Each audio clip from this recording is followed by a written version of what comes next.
Okay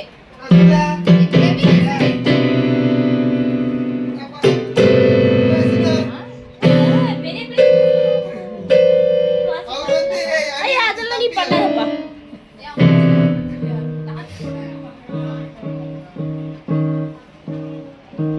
சூப்பர்ப்பா.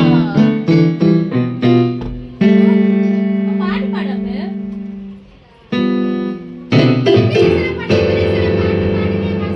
அப்ப நான் பாட்டு பாடுறேன், நீ வாசிக்கலையா? பாட்டு பாடுறேன்.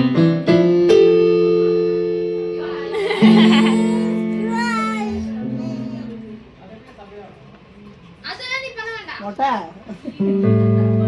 அந்த லெவலுக்குலாம் உன்னப்பா